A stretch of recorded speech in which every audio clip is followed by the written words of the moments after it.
absurdity, and therefore you have to take your work that much more seriously to obscure that sense of it.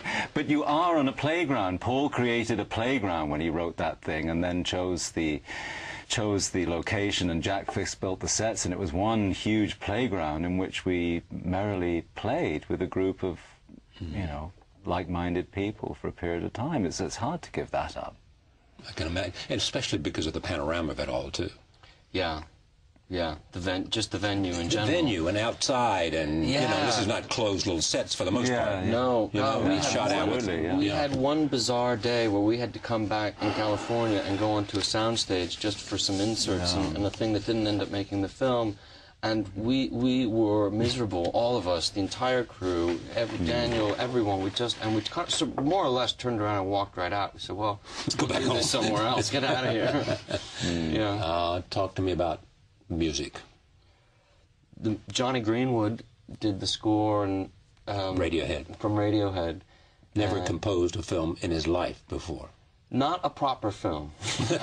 No, what I mean is he did an experimental film for the BBC, and it was just him able to do what he wanted to do. But I think the excitement for him here was, remember him seeing the film for the first time. He kind of bounded across the room. He's like, I just have to write music to the story. That's all I have to do, right? And I thought, yeah, if that's what you think you have to do. He said, yeah, I just write it to the story. And he came back with pieces that he'd name, so I obviously knew what he was thinking. He'd named, you know, a piece HW or Prospectors Arrive. Just thinking about bits and pieces from the film and just composing. And how are they different from any other scoring? How are they different from any of the scoring of a movie that you've had, other movies you've made? It was a very different approach to how I'd done it before. Yeah. But great, but that much more exciting. You know, to get... It was actually very similar to the way in which Daniel and I had a relationship early on when he was in Ireland and I was in California. And Johnny just communicating, he was in Oxford, I was in New York at the time, and kind of going away and coming back and sharing things, and it was great because I could never over-direct, which is a really good feeling, because best to let him to his own devices and gentle suggestions here and there, but that's kind of how it worked. Yeah. We said geography is at work here, the outdoors. It's also the West. Tell me, you know, you've thought about the West and the infinite possibilities. I mean, because that's at the heart of what Daniel's about, too. Beyond competition, it is moving on to... Yes, it's the false promise of the horizon, yeah. False promise. Well, yes, because you arrived there, and of course the world is round. Yeah, exactly. And you know, and all the joy or whatever. Do you think people like that think it's going to be joyful at the end, that somehow they're going to arrive and it's going to be a Garden of Eden and everything they thought is going to be that way, or that somehow you're corrupted by the process? So when you get there, you instantly know there is no Garden of Eden. It simply served a purpose for me to keep charging. Well, yeah, I think that's you know, a sound way of looking at it. It's hard to imagine anybody that began. I mean, they more or less had each one of them would have had similar origins. It's hard to imagine that if they survived those early experiences, that they would then have been able to really appreciate the you know, whatever wealth that came their way. Is H.W. your son in this? There's this wonderful scene at the end. What's going to happen to him? Oh, he's going to be fine. That's what I thought, because he is bought a different way. Thank God I have none of you in me. Yeah. Yeah, in a way, in a strange way, and again, I don't want to kind of... But in a strange way, Plainview releases him. For all that he's sort of... He does it in the cruelest and most destructive way, but he releases him, perhaps. Because he recognizes that he has no choice? Well, because H.W. can go on his way knowing that he's his own man. And He knows that the road taken is better than the other road taken. Yeah. But you see that he's growing up straight, and maybe that's in itself hard as you as your own blood curdles and becomes venom in your own veins, to see something that's so growing up so straight and pure. That's a hard reflection. But what was hard for you? I mean, you know, you create these characters, and you know, we've talked, and you're always hesitant to talk about how much of self you pour into a character. Well, I'm only hesitant because I don't know.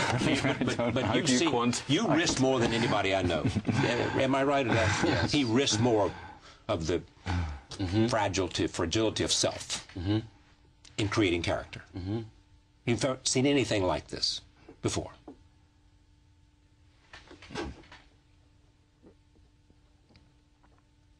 I just want you to grab it. I'm not going to have a question. You know, because it is unique in terms of at least the depth. You know. In fact, I think Jim Sheridan once said, you know, that you come closer to the obliteration of self than anybody. Well, I dare say that finally, I mean, I suppose that's... It would be true in all forms of creativity that is the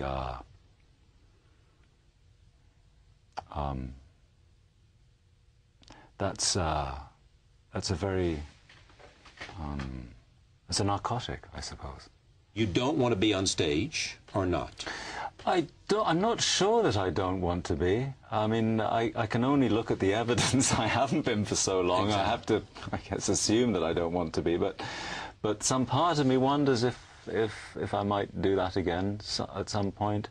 You know, I don't know. I have very, very happy memories of working in the theatre. Some of the happiest, in fact. But I'm not sure if I would ever be allowed to work in the way that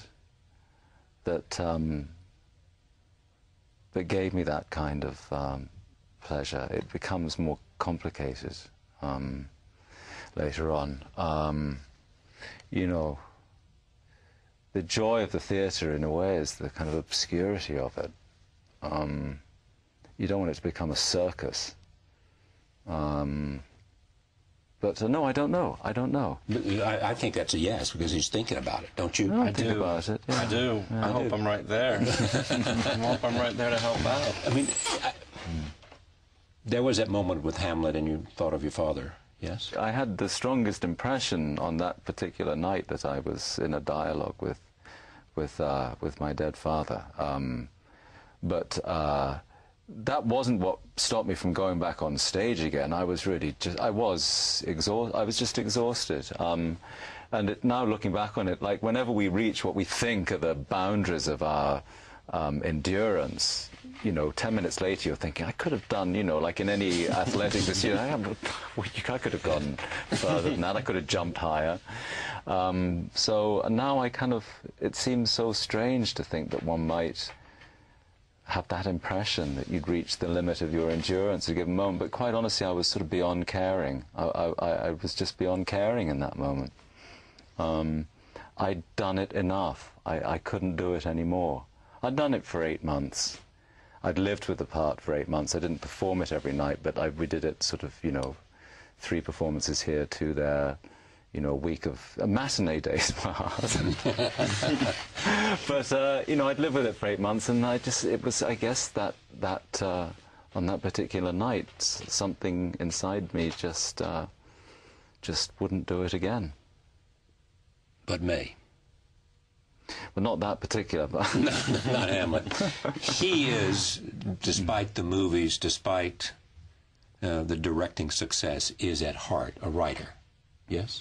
As well as the other things. Yeah, he certainly is a writer, but at core, he's a writer. Yes, I think so. Yes, he is. Yes. I think so, yeah. I think he is. Yeah. Yeah.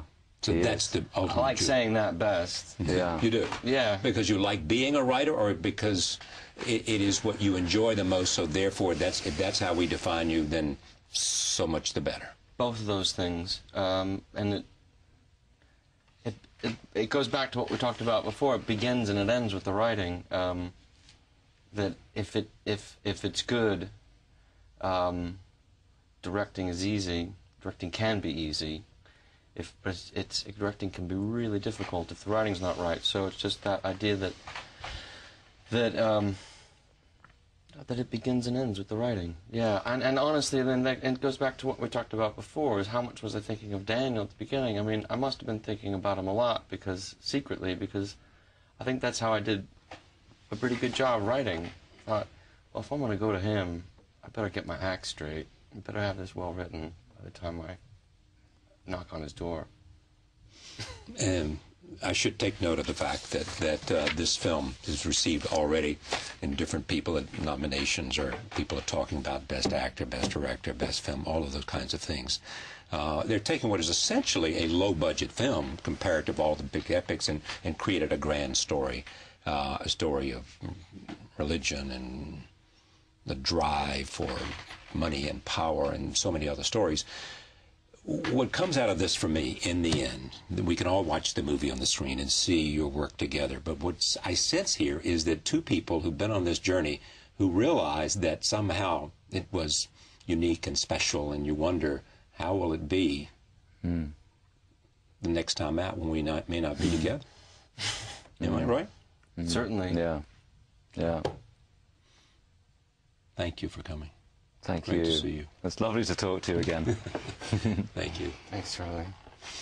Thank you for joining us. We'll see you next time.